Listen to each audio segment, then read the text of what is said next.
Hey, welcome back to the Disney Plus Everyday Challenge. And today we have Guardians of the Galaxy Volume 3.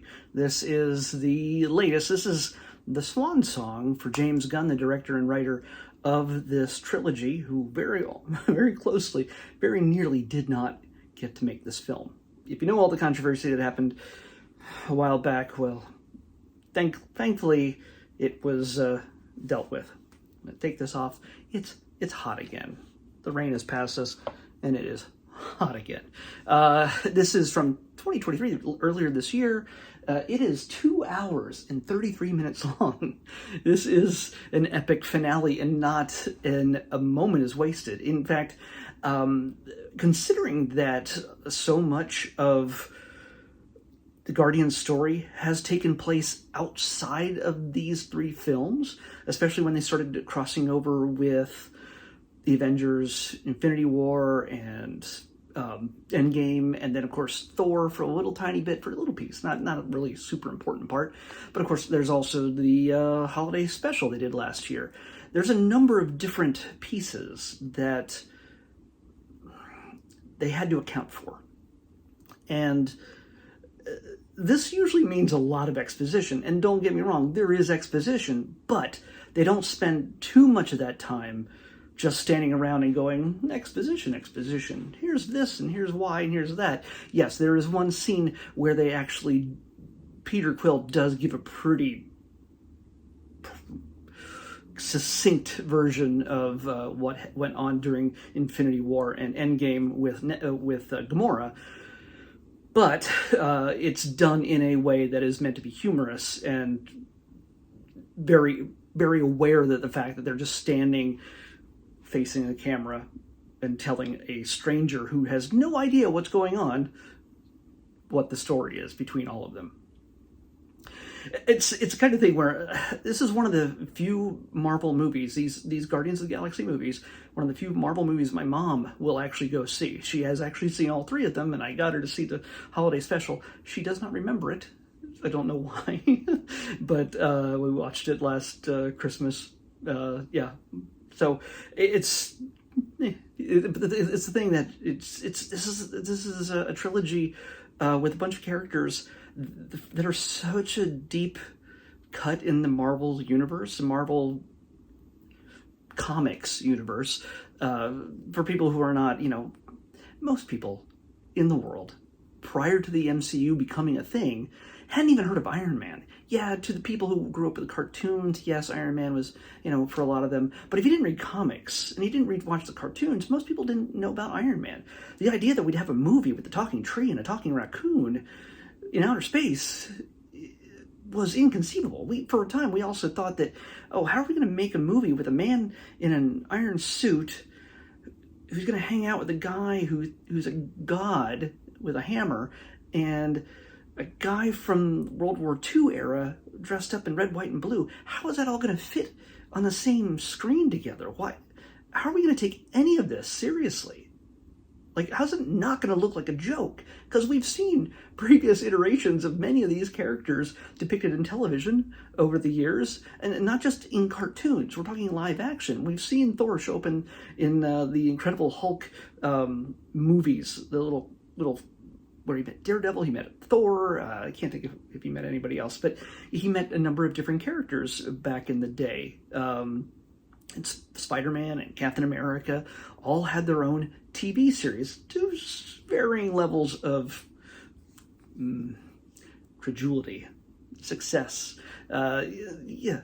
These things shouldn't work. And the idea that a talking tree and raccoon in space should have worked is unfathomable. Yeah, to me, and also actually draw an audience where my mom would go see the first one and want to see the following ones. And she cares about the characters. She doesn't care about watching any Avengers films or anything that, led to what was happening in 3. I had to explain to her what happened to Gamora, all that. Just in case Peter didn't, fill in all the answers. But I had to explain to her what happened with Gamora. So it's the kind of thing that this 3 had a tremendous amount of heavy lifting to do going into it. When we first see the characters, they're settled in on nowhere. That dead celestial head we saw as a hive of scum and villainy in the first film, where the Collector was living. But they seem at peace for the most part, except for a very, very drunken Quill and a very forlorn looking Rocket. So we've seen them save, for those of us who've seen all the films, we've seen them save the galaxy. Almost doom it as well, but save the galaxy alongside the Avengers and so many others. Does the galaxy know or care? Some people know. Some people who live in this community. But, you know, for the most part, they establish it with a Radiohead song. And, no, wait. Yeah. Why do I keep thinking it's Oasis? It's Radiohead. Anyway, an acoustic version. And then the action starts happening. If you saw the end credits at the end of Guardians of the Galaxy Volume 2, well, you had a little tease as to who would be entering their little domain and starting a fight. I'm not, you know, at this point, the film is one of the biggest of the year, if well, maybe not the biggest of the year, but it is one of the biggest films of the year. And mostly everybody who's wanted to see it has seen it already. If you're worried about me giving away spoilers at this point, you probably want to stop watching me and go watch the movie if you care about seeing the movie. Do I think you should see it? Absolutely. Yes, I'm going to just cut you off right there and just, you know, am I going to build up to this over the next 40 minutes? No. You should see this movie. If you like the last two, yeah. Me telling you that you should see the final one in this story. This is, again, the swan song for James Gunn, even in the Marvel Cinematic Universe. He's moved over to DC now. He's running that whole show. So he's making a new Superman movie, and they just brought up the Blue Beetle, and that was already in the plans before he joined, but it's part of the new DCU. And sort of, I don't know, they're doing a lot of new stuff. And odds are he's going to take what he learned and what he contributed, a lot of the stuff that he contributed to in the Marvel Cinematic Universe, over to the DC Cinematic Universe, and hopefully all not compete with Marvel, not compete with his old pals and Kevin Feige and everything else, but all waters lift all ships or something, whatever it is. It's don't compete, but work together to make quality films that entertain people. Yeah, they're not going to be Shakespeare, and yeah, certain directors and certain actors are all going to poo-poo this kind of stuff and go, it's garbage, and it's ruining cinema. You can think what you want. These movies, even at 2.5 hours, are entertaining. Feels like I realize that this movie, by the time we finish with the flashbacks, if you've seen this film, and you may not have had a conscious idea of where we were in the film when this happened, but when we end the flashbacks, the primary flashbacks for Rocket's story, and this is very much a Rocket origin story film, we're not even halfway through the film. We're barely halfway through the film when all the flashbacks, when all the things that lead to that big moment that changes everything for Rocket, we're only halfway through the film. it's kind of astounding because I'm looking at it and I'm just like, I still have an hour and 15 minutes to go. It's mind blowing, and James Gunn is very aware of having to tie up all loose ends. At the same time, there's this, when you're closing off a story for these characters who will probably never appear on screen together again as they are, not without James Gunn, and since James Gunn is somewhere else, he is likely not going to come back and bring them together again in this way. Because many of them were, at one point when he was not going to make the third film, many of them were kind of like, we're not going to do anything, we're not going to do any more Guardians without James. They're that tight. It's the kind of thing that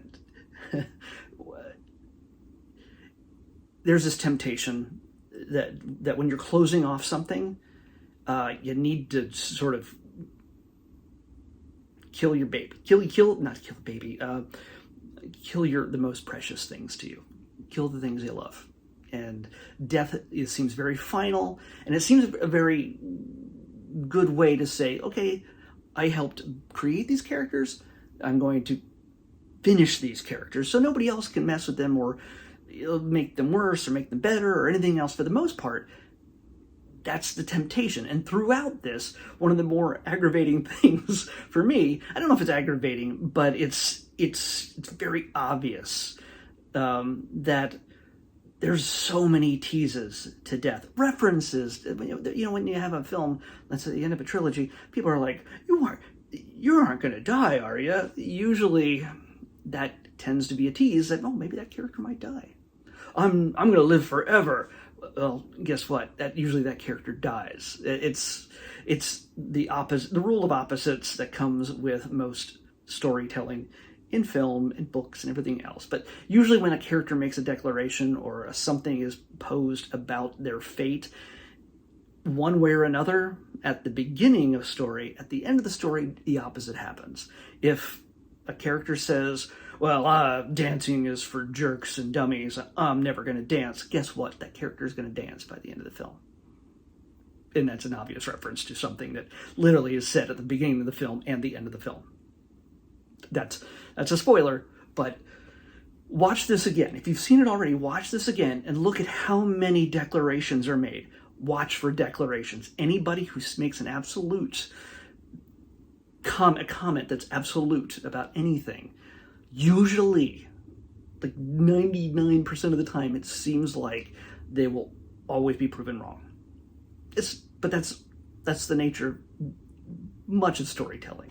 So they telegraph such things throughout.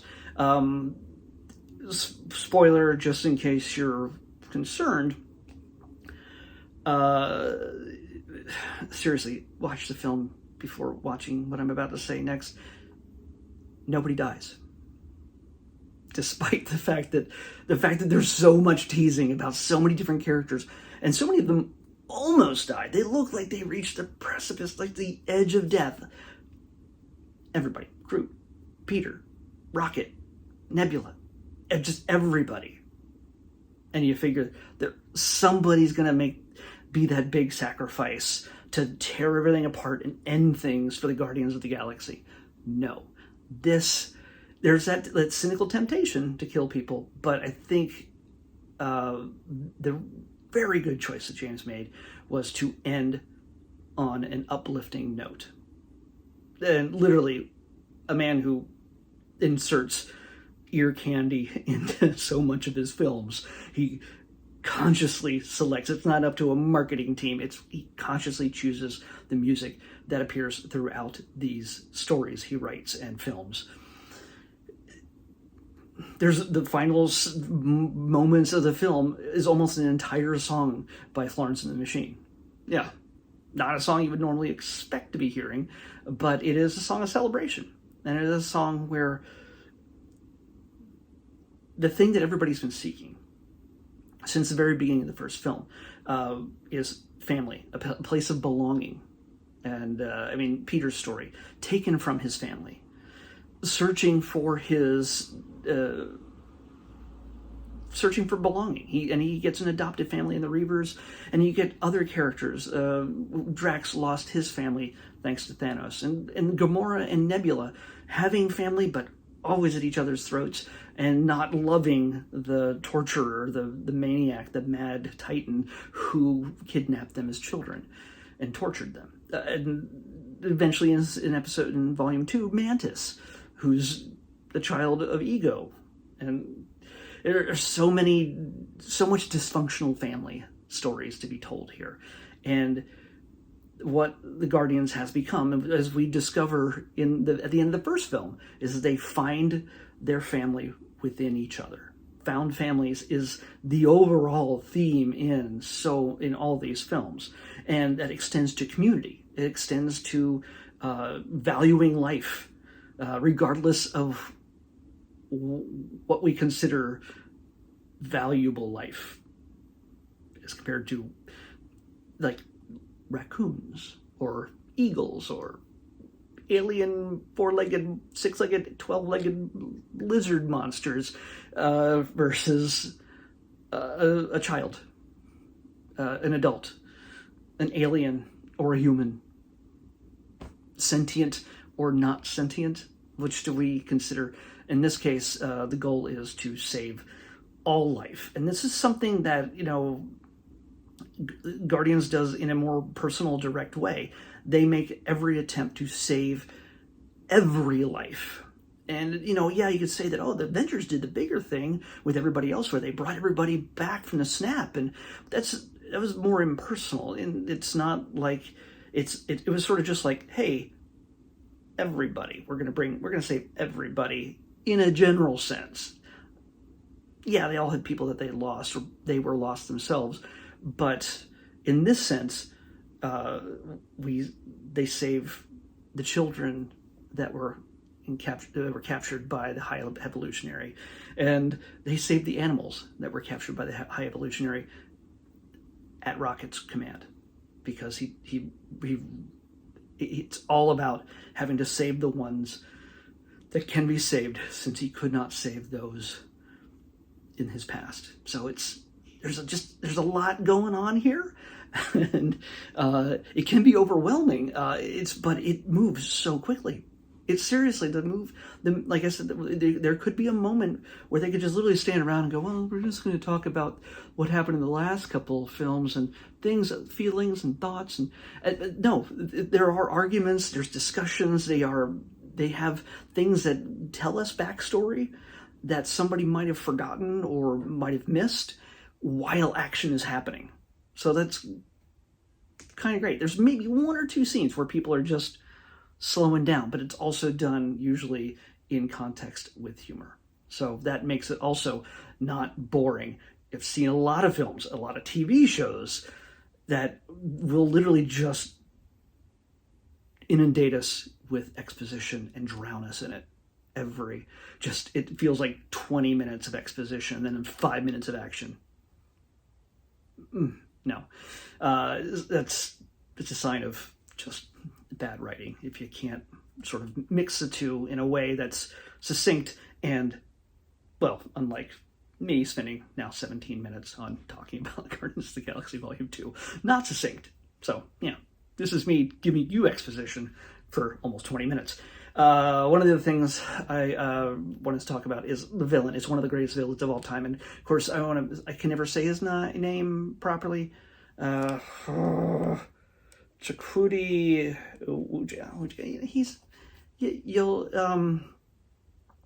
James Gunn picked him because he's also in Peacemaker. And you'll recognize a couple other Peacemaker actors throughout this, and of course also Nathan Fillion, who has appeared in the previous two Guardians of the Galaxy films. You know him as, Mal from Firefly and The Rookie and Castle and things like that. He's been in a ton of stuff. Two guys, a girl in a pizza place with Ryan Reynolds. Come on. You're going to see a number of different Peacemaker DC actors in this make little cameos, but Chukwudi, he's astounding as the High Evolutionary, and we've not seen the last of him, which he is honestly, considering all the horrible things that Thanos and other villains have done throughout the Marvel Universe, the MCU, he is possibly one of the most evil. He is one of those villains who believes he's doing what is right per his understanding of things. He's not like, I'm evil, I'm just going to do evil things. No, he's doing things because he believes that they can always be better, because he feels, once again, like everybody else, feels incomplete. They feel less than. And to compensate for that, he goes about it the wrong way by trying to change everyone else. And everyone else, the Guardians of the Galaxy, we get to see them evolve. We get to see them change. They get to see them make choices that make themselves choose family, choose the connections that they so greatly desire. They don't just ask for it. They don't think they're entitled to it. They make themselves vulnerable. And one of the greatest things about this, one of the greatest characters about this, is Nebula, who is, a secondary character, a villain character. Everybody gets to evolve in this, but I think nobody more than Rocket, of course, and also Nebula, who honestly is the most abused, most next to Rocket, even S.H.I.E.L.D. admit that, the greatest evolution of her character, and I love her in the first place. So yeah, all the way from Doctor Who. So we get to see her evolve, and there's moments where she's always, and you've seen her in all the other films, where she's very closed off, she's very serious, she's always yelling at other people for not living up to her standards, and she gets pushed back on that. But it's her own shortcomings. We get to see her somewhere in that middle between the High Evolutionary and, say, Mantis. That Mantis feels everything. High Evolutionary feels that it's everybody else's problem to live up to his expectations, or he will force it upon them. Mantis accepts everyone, and that is her power in a sense. So you get Nebula in the middle, and you get to see her move from this dark side to the light side, and you get to see her smile when she realizes that Rocket is alive. That is one of the most... A friend of mine told me he also experienced it as we left the theater. He's like, when she nearly broke at the realization that Rocket was alive, who spends most of the film nearly dead, it's one of the most emotional moments of the film. And it's a small moment. It doesn't take more than a second, but she's so good. Karen Gillan is so freaking good, and I love her to death. So everybody is fantastic in this, and you get to see people move towards the direction of who they are supposed to be. And in that, James Gunn has created and fulfilled the arcs of these characters. They don't need to have any more stories, technically. But the legendary Star-Lord will return if you watch the end after the credits thing. So it's a after the credits thing that has no big visual element to it. Honestly, there's nothing big about it. But it's that announcement that says that there's going to be more stories with Peter Quill. It's kind of great. So, yeah, I love these films. I love the Marvel Universe. I love the MCU. And it's people can take it or leave it. It's all right. You don't have to love it. And odds are, if you don't love it, why would you wouldn't be listening or watching me at this point, hearing me talk about all this stuff. So, yeah. Great. Yeah, you can watch whatever you want, but I highly recommend this. Of course, watching it in context with the rest of the MCU, you can watch the trilogy on their own. That's great. You can do that. My mom did it. But I think you're going to benefit more by reaching every single corner of the MCU, at least the main film arcs. So, if you need to know which ones to watch, you can always comment and ask me, and I will answer what you should watch. But I think Disney Plus also has that figured out for you as well, in what order. So that's all I can really say. I've spent a lot of time talking about it. Let's pick tomorrow's episode. 458. It's almost at the very end. 458. Or is it the very end? Oh, no, it's not. It's close. Oh, I don't know what this is. It's a movie, though. It seems superheroic as well. Oh, by the way, in this Guardians of the Galaxy, by their final acts as a team, they show themselves not to just be a bunch of ragtag, bunch of criminals who happen to do good for profit every once in a while. They are now officially superheroes of outer space, more than anything. Uniforms and everything else. They are the superheroes of the galaxy. The Guardians of the Galaxy. Anyway, tomorrow, this sounds like it's going to be another superhero type thing, but it's not Marvel. It is Up, Up, and Away. So, yeah. I'm not sure what that is, but we'll figure it out When we watch Up, Up, and Away tomorrow on the next Disney Plus Everyday Challenge. I'll see you back here tomorrow with that.